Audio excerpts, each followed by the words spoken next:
I think the biggest lesson is, just kind of the underlying thing in all of it is that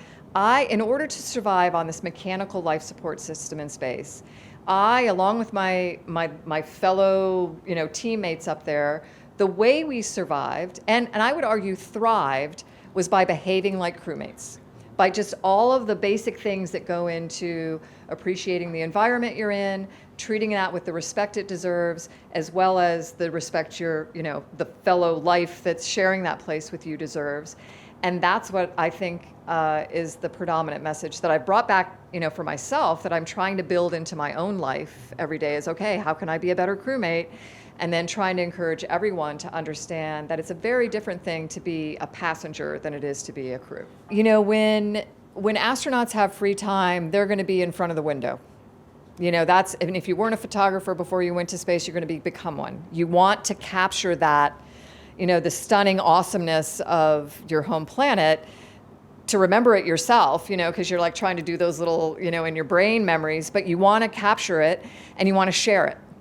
And I think that, as we're floating there together, that was probably where, we have these conversations up there as this international mix of crew members, looking at Earth, solving all of the world's problems, up there, and considering what we're seeing as, whether we're looking at glaciers in Patagonia or we're looking at fires that, that are moving across a particular area of the planet, or watching the dust from one side of Earth move over, from the deserts in Africa, move to the rainforests in South America, seeing this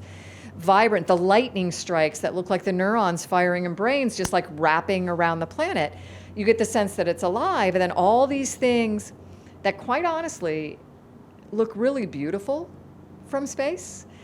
may not be so beautiful for the life that's experiencing it down on the planet. And that's the reality check, I think, that happens. And it's why I think there's a lot of meaning in this idea that we really do, as crew, have the power to create a future for all life on Earth that's as beautiful as it looks from space. And we could sit down and spend hours talking about this, but absolutely everything that's going on there is ultimately about improving life on Earth. And when you look at kind of this public-private partnership that's going on now between NASA and ESA and Russia, even the Canadians, Japanese, with a company like SpaceX that's now transporting crew members to the space station. The ultimate goal in it all is not just to transport crew members to the space station. The ultimate goal in what Bezos is doing with Blue Origin is not suborbital flights for people to go up, float 3 minutes looking at Earth, having their awe and wonder moment, their Earthrise moment, I would say. They will get that, and I think that's important. But ultimately, Bezos is about building a system that allows us to lift a lot of the industry, a lot of the problems that we're trying to overcome the challenges of here on Earth, to lift it off planet to the benign environment of space and generate all the electricity that everyone here on Earth needs without the impacts here on Earth. That's a pretty big thing to do. It's a revolutionary thing to do. And at this point, it's going to take the baby steps of the billionaires or the others who are doing these little flights to space and to get the technology in place to enable that bigger, grander, and I would argue really, really important and positively influencing impact on our future.